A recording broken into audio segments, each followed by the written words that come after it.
So one of my tips for trips would be, especially on a longer bike trip, don't try to push the pace. Don't try to ride really long miles. You'll wear yourself out and you won't have fun. I would say don't worry about doing it the hardest, biggest, or fastest. I think people are always caught up in pushing the limits. Most important thing is you get out there, because no matter how big, hard, or fast you go, someone's out there doing it bigger, harder, faster, so don't worry about it.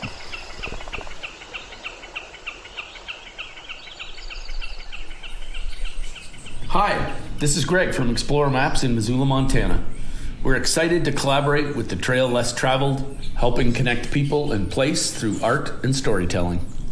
Please be sure to use promo code Mandela for your discount when visiting explorermaps.com.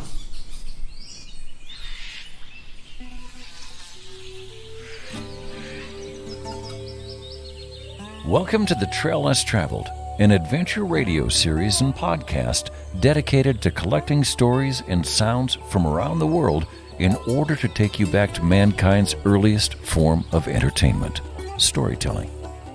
This episode was recorded on location in collaboration with Explorer Maps. Missoula, Montana is a mecca for outdoor enthusiasts, and each week we will bring you tales of adventure from both near and far, as well as information and inspiration and a few tunes to set the mood. You can subscribe to the podcast and learn about our international outreach projects at traillesstraveled.net.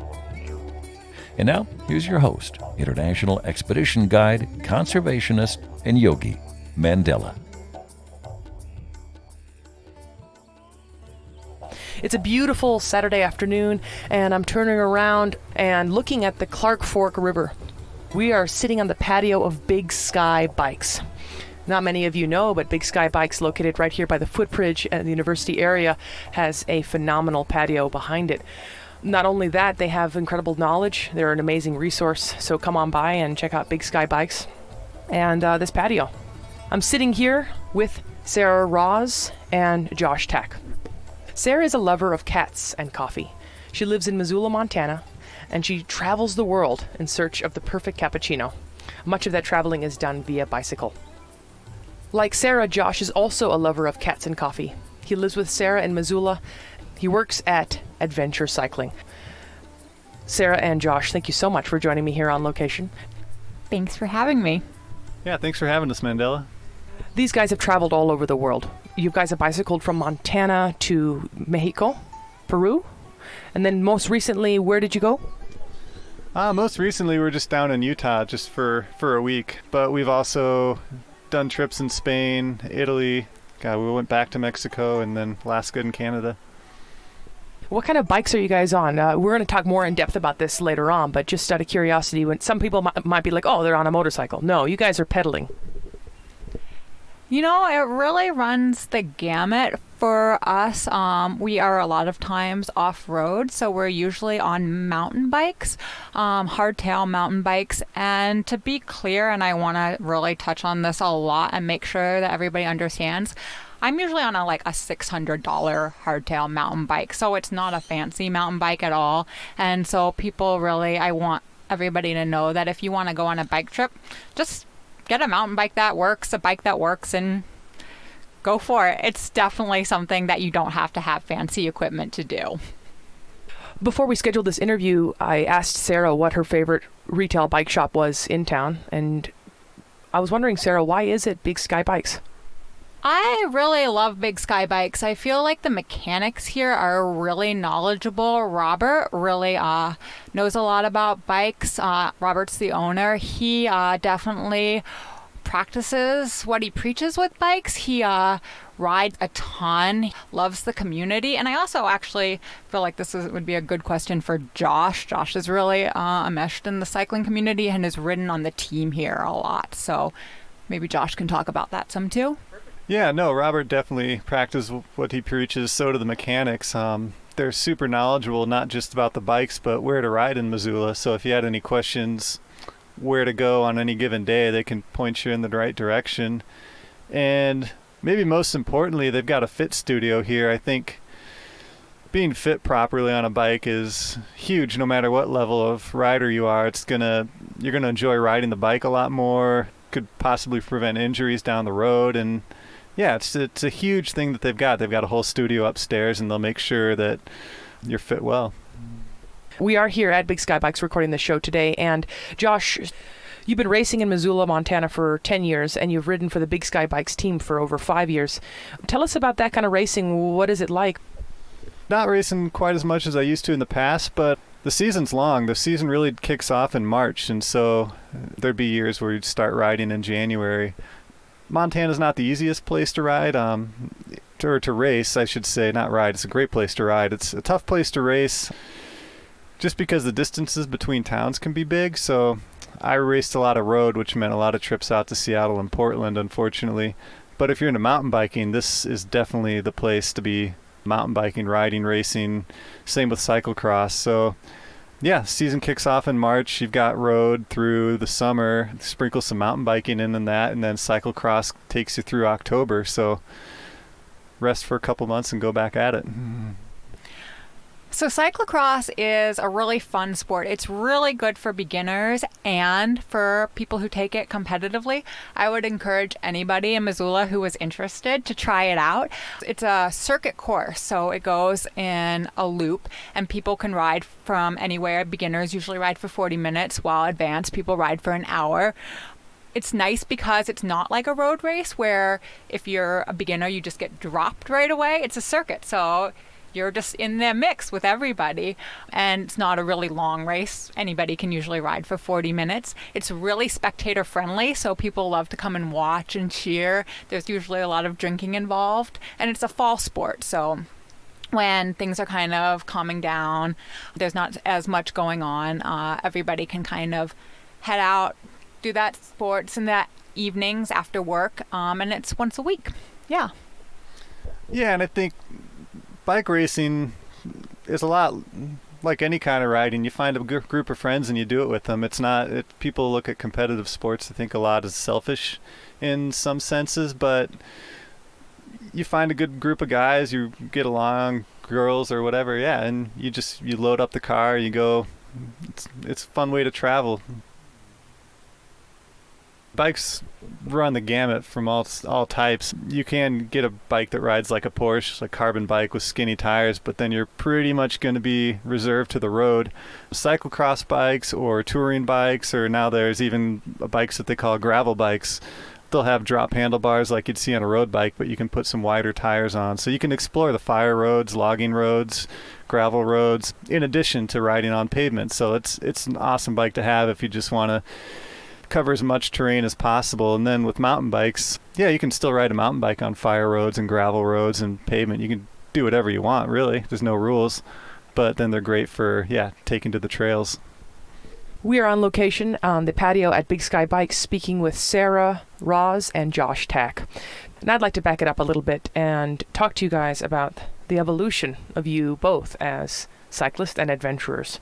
So Sarah, where did you grow up, and how was outdoor adventure a part of your childhood? So I had a pretty unusual childhood. I grew up on a commune in Southern Virginia.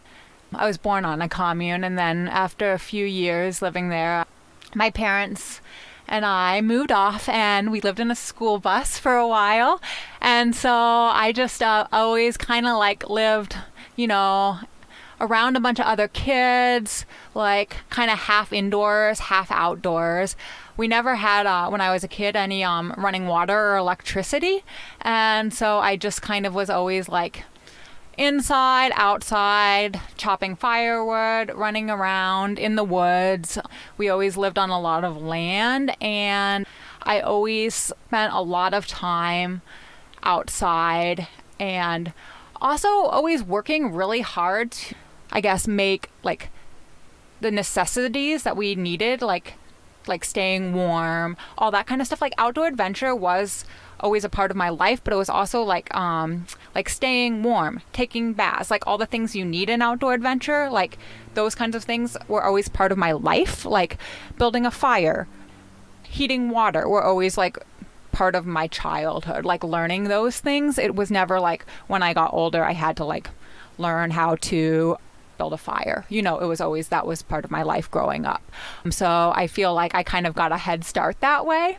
When I got to be in high school, I really wasn't into it anymore. It was like one of those things where I really wanted to have clothes from J. Crew, and my parents were like, "What's wrong with you? This is not the girl we raised." And I just was like, I just really wish that I was like every other girl in Southern Virginia and had a house with running water and a polo shirt. And it was pretty hard for me for a little bit. And it was a few years actually before I kind of went back to my roots and thought about doing stuff outside again, and thought about taking trips, and thought about camping. And I feel like my life now is a lot due to the way I was raised, but it kind of took me some time to go back to that, So yeah, that's that. Sarah, tell us a little bit more about your parents and their background. What brought them to being in the commune and to living in a school bus? I also live in a school bus in Missoula, and that's part of the reason I'm leaving before it gets -20 below. So what was it like living in a school bus in Virginia with your parents? And tell us about your parents. Well, I was really small when I lived in a school bus, so I don't remember too much about it. My parents were raised, my mom is Israeli. She was born on a kibbutz, and I think that that's part of what made her interested in commune life. My dad was raised really middle class in the 50s, 60s. They were both really affected, I think, by a lot of what happened with the Vietnam War and that kind of stuff. My mom really wanted to learn how to farm, how to grow her own food. And they met on the commune where I was born. They were both really looking for something else, something different, something that would be really meaningful, and where they would be able to take care of themselves and take care of the people around them, and create a community that was substantial and wholesome, and where they didn't have to rely so much on things like money and that kind of thing. So yeah, that's where they met, and that's where they had me. For someone listening who doesn't know what a kibbutz is, could you tell us about that, please? So a kibbutz is kind of like a commune. It's in Israel, and it is a community that exists. It's usually based on agriculture. It was more prominent in the 60s, and it's an agricultural community in Israel. There's usually also another production element, but it's a pretty self-sustaining unit in Israel. Josh Tack, same question for you. Where did you grow up, and how is outdoor adventure a part of your childhood? I grew up in Iowa City, Iowa, so it's a college town. University of Iowa's there. And outdoor adventure didn't really come till later. It's middle of the Midwest. If you're going to make adventure happen, you've got to be pretty proactive about it. My parents, they were great about getting me out when they could. It'd be a lot of fishing. There'd be a few ski hills in the Midwest that they'd take us out to when we were young. My brother and I were young. The Boundary Waters was my first introduction to the true outdoors. Spent some time up there canoeing, fishing.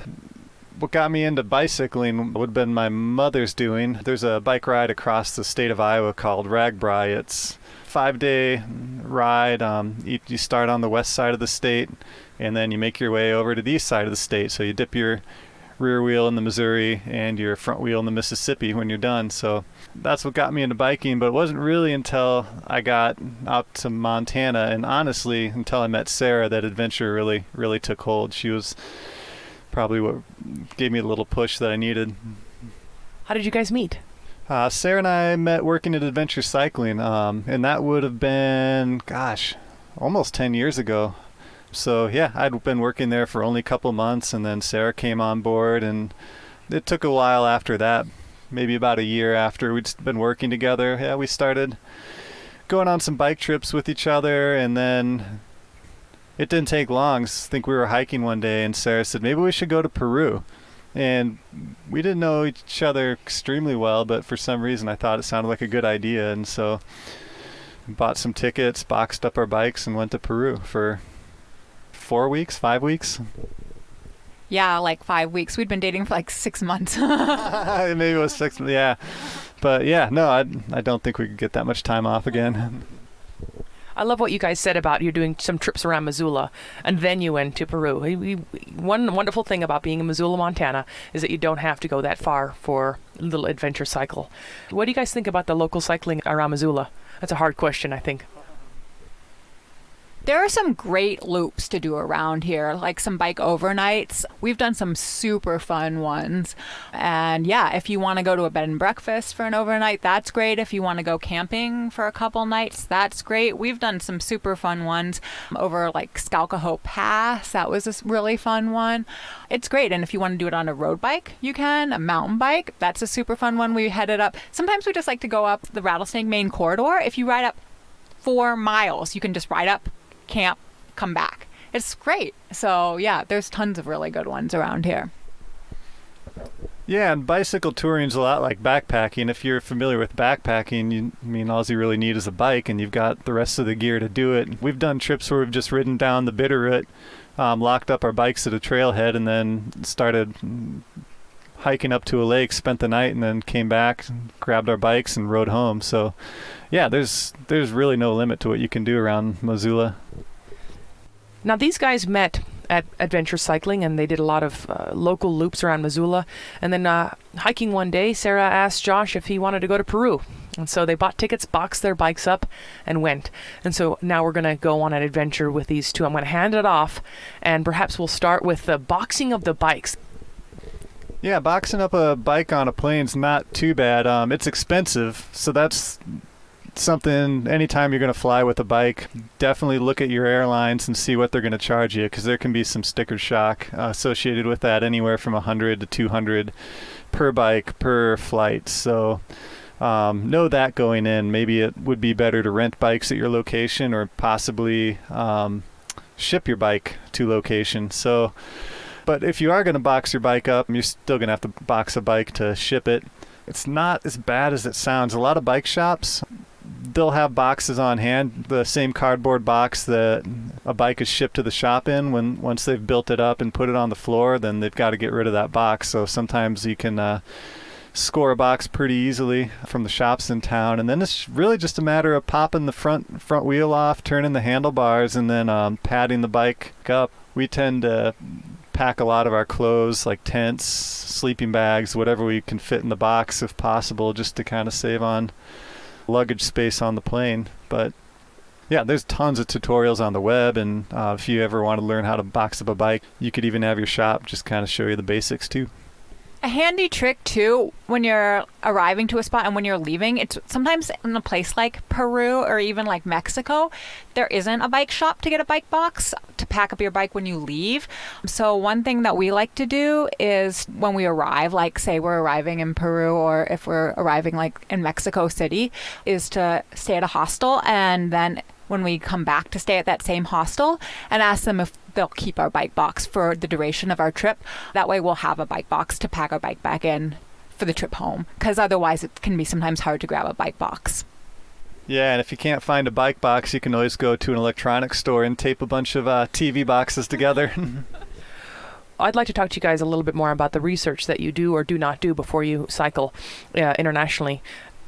We did a startling small amount of research when we went to Peru. I think it pretty much amounted to buying a road map. We knew the places we wanted to go, but we didn't really know what to expect with the roads at all. Since then, we've become a little more savvy about just reading adventure blogs. I think no need to reinvent the wheel, see what other people are doing, and I think pretty much everything's been done. So if people can share that information, that's awesome. We try to share whatever we can. So yeah, see what other people are doing. But for that trip to Peru, we didn't know what we were doing. We just knew where we were flying into and where we wanted to go. And I think you can do a lot of research. I mean, we do more research now. I'm a pretty big believer, though, in like being as prepared as you can be, like bringing warm clothes, bringing a first aid kit, having a general idea. And then like, I don't know, if you have everything planned out, I think it's like kind of not the best. You know what I mean? Like, it's kind of just fun. Definitely on that trip, we maybe could have been more prepared, but it was fun. I don't know. Sometimes I can think it's just nice not always knowing exactly what you're doing. So, yeah. All right, take us there. Back in 2007, you rode for 5 weeks around Peru. Will you guys tell us that story, please?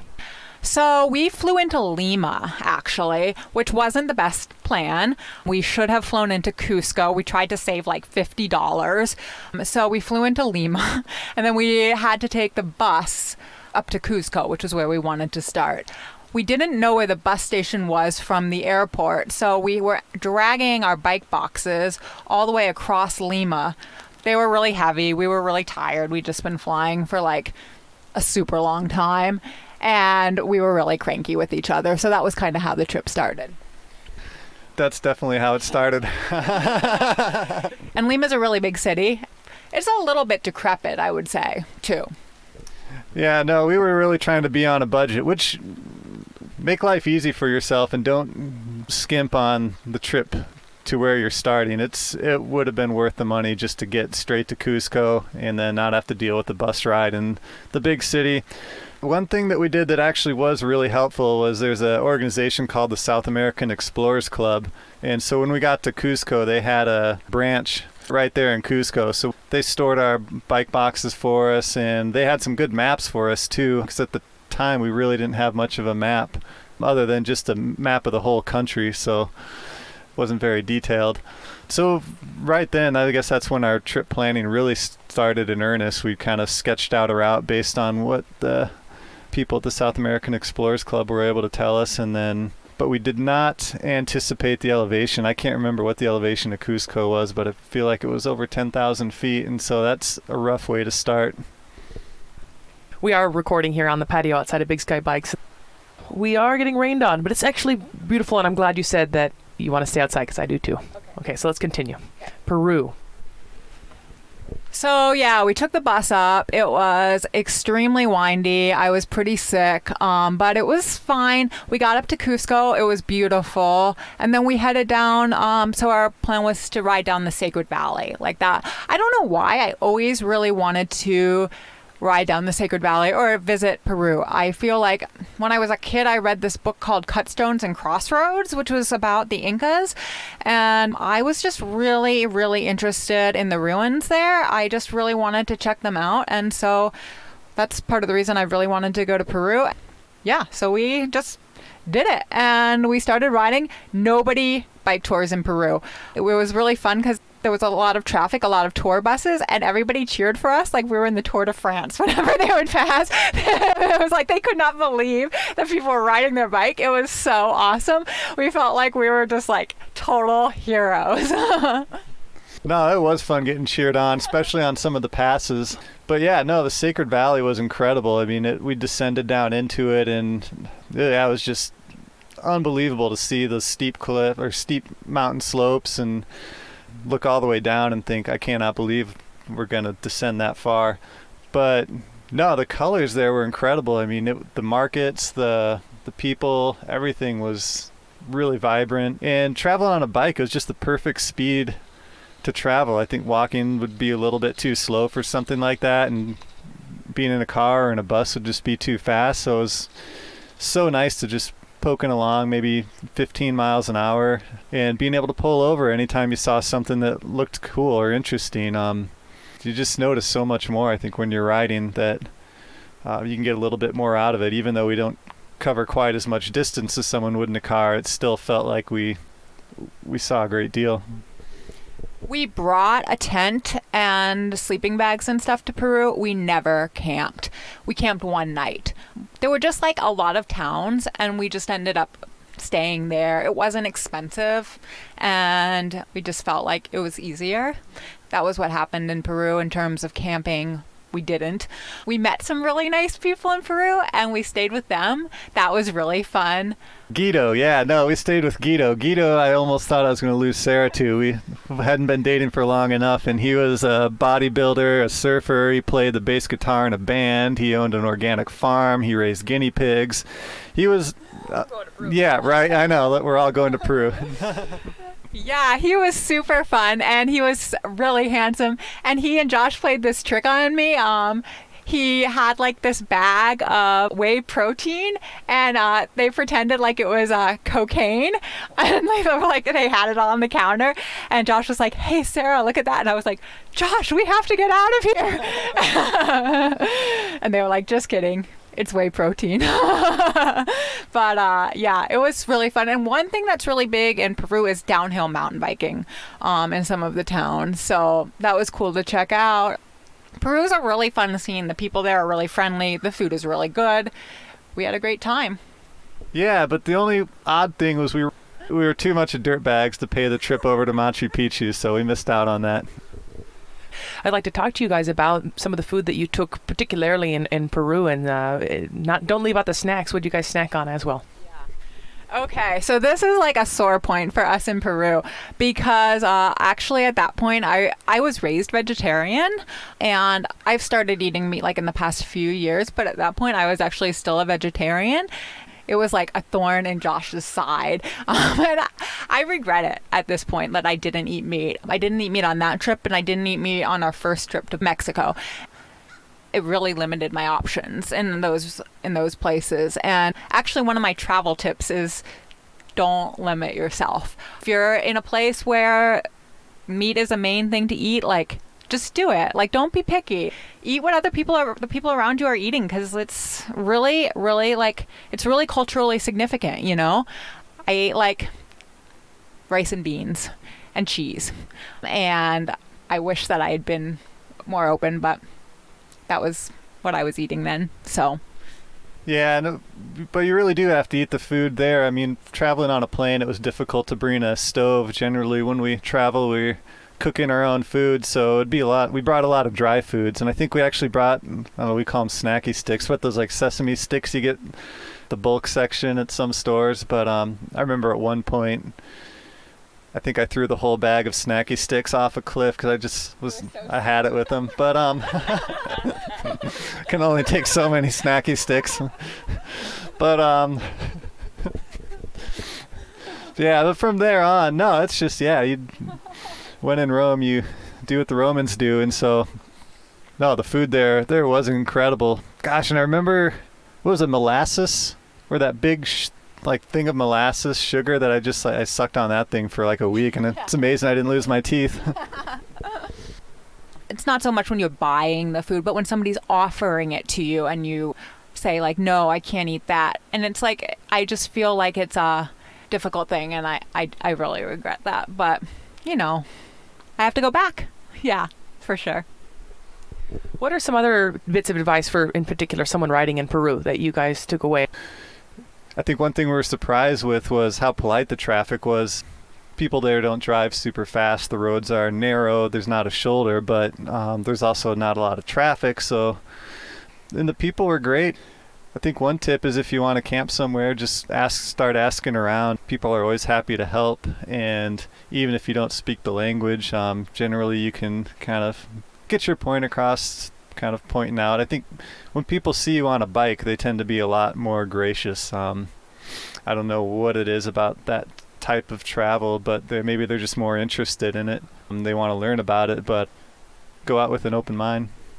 Yeah, I would say, like, even if you don't speak Spanish, like, traveling in some place like Peru, like, I took Spanish in high school and haven't really taken it since, but, like, if you try, you know, like, it's polite. Don't, like, just say things, like, really loud, but just, like, try.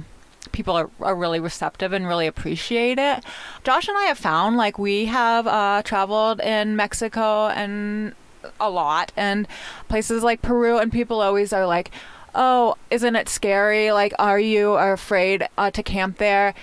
I feel like no, and I think that people are really going into a place like with an open heart and just being open and receptive. I just feel like a lot of these places have a really bad rap, and I think if you just really open, I feel like we have had no trouble. And I actually feel kind of like, I always tell Josh, it's like, it's our job to tell people, like, these places are not scary, and we should go enjoy them because they're wonderful and beautiful and places to travel and see. So yeah, my advice for traveling in Peru is, like, it's awesome. You should go there.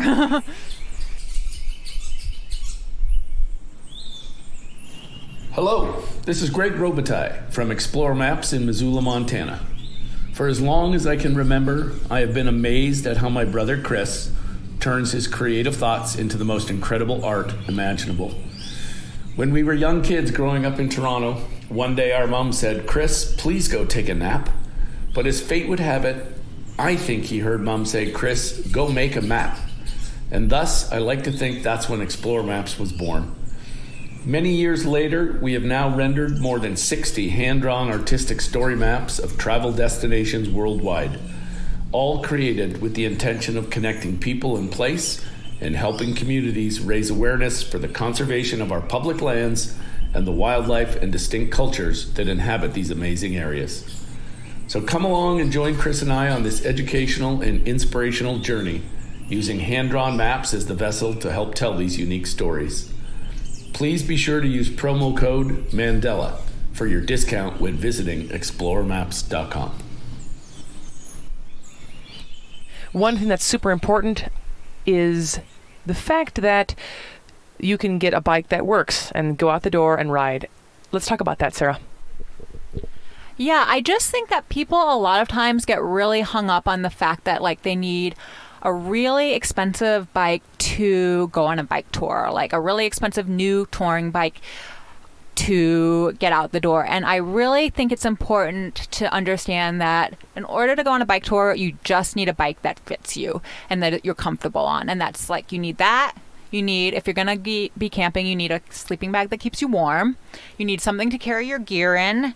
And that's like all you need. And then you can just head out and have your adventure. You don't really need a plan. You mean that's kind of nice. But like really, like just get a bike that fits you and something to carry your gear in and a sleeping bag and go out, spend the night, come back home. Like that's a bike tour. So that's like, I feel like the main thing that gets people hung up.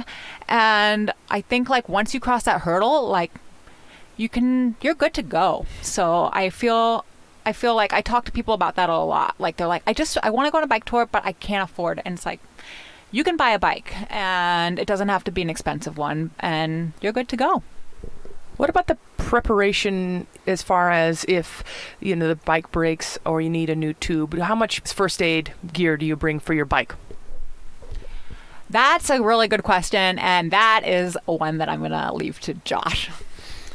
Yeah, no, you don't have to know a ton about fixing your bike. I mean, there's a lot of things that go wrong, but there's only a few things that are likely to go wrong. So knowing how to change a tire is really big. Knowing how to make small adjustments to your gears, maybe even changing a chain link. Those are the big things to look out for. You don't have to know how to overhaul a bike or do any major maintenance repairs on the road. Maybe a broken spoke here and there, but generally you can get a bike back up into working order and you might only be a few days from a bike shop. But don't let Josh scare you, because like it sounds like, oh no, I don't know how to like do any of those things. And like it takes me like an hour to change a flat. It does. But I'll still go out. And if it takes me an hour to change a flat, I'll do it. And if I had like a broken chain link, I like couldn't fix it. But if I'm like on a main road, I would hitchhike. That's what I would do. So don't let Josh scare you. Just bring the stuff, and then if you can't fix it, hitchhike. Those are wise words coming from a woman who has ridden a bike all over the world. And there's also great resources here in Missoula, Montana. You guys to ask. I know that I have some trips I'd like to do, and I hope to talk to you guys about those before I go out. But we have resources like Big Sky Bikes, and I think the University of Montana's outdoor program also does a bike maintenance class where they taught me 10 years ago how to take a mountain bike apart and put it back together. I don't remember much about that, but there are resources for you. Also, Free Cycles, they teach a women's class as well. Awesome. Free Cycles is a great source of information here in Missoula as well. One thing that Robert, the owner of Big Sky Bikes, reminded me of the other day is if I'm riding somewhere, say Vietnam or Africa, I want to consider the rim that I have on my bike because 29ers aren't super common worldwide. You guys want to reflect on that a little bit? Yeah, no, the wheel size can be something to take in consideration. Not even that, but even like things like brakes. Like if you're riding with hydraulic brakes, maybe someplace without a major bike shop's gonna have that. So It's something to consider, riding with the most standard equipment that you can. And it depends on the type of trip you're taking too. Like how far out are you getting? How long are you going to be out on the road? If it's just a few days, I always think if our bikes break down, well then we'll hang out and we'll have fun without our bikes. So you got to keep it in perspective. And also, he probably mentioned to you, too, if you were going to be like in Vietnam, it probably wouldn't be the best place to have a carbon bike, just because if your frame snapped, you couldn't get it welded, something like that. That would be the place to have like a steel bike or something. Then you could get it fixed by pretty much anyone, but a carbon bike or a titanium bike, that couldn't be easily welded by somebody. Well, we're going to have both Josh Tack and Sarah Raz back on the show next week to talk about some of their bigger tours. In particular, we're going to talk about their ride from Alaska to Mexico on the Great Divide Trail. I think we might even jet over to Spain as well. But it's time to end this program with 3 adventure tips from each of you. So one of my tips for trips would be, especially on a longer bike trip, don't try to push the pace. Don't try to ride really long miles. You'll wear yourself out and you won't have fun. I would say don't worry about doing it the hardest, biggest, or fastest. I think people are always caught up in pushing the limits. Most important thing is you get out there, because no matter how big, hard, or fast you go, someone's out there doing it bigger, harder, faster, so don't worry about it. Don't forget to wear sunscreen. And travel with people you trust. Revel in getting really, really, really dirty. And don't get caught up in the details. Just make sure you at least start. Be as kind as you can to your travel buddy or buddies. He or she is going to be the only person you see consistently for a really long time, and realize that you're getting to see a pretty unfiltered version of that person and feel grateful for that. Cool. And it's okay to scare yourself.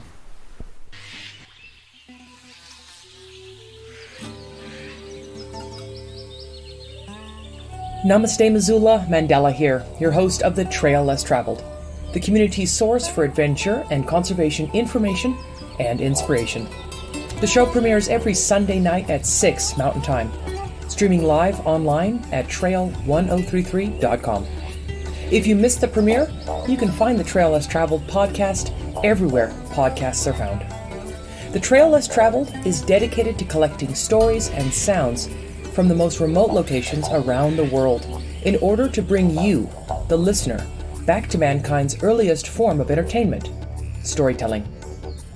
We are incredibly excited to be collaborating with Explorer Maps, a small family business based in Missoula, Montana. Explorer Maps and the Trail Less Traveled are working together to bring cartography alive through storytelling, conservation, culture, history, and art. Learn more by visiting exploremaps.com.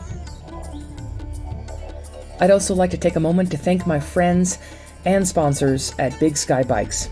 The team at Big Sky Bikes have been providing customers with comprehensive solutions for traversing any type of terrain since 2008. Learn more by visiting bigskybike.com. That's it for this week's adventure, my friends in Missoula and around the world. But until next week, please remember, living in Missoula is a privilege, and with privilege comes responsibility. Please get informed, get engaged, and speak up on behalf of wildlife and wild places.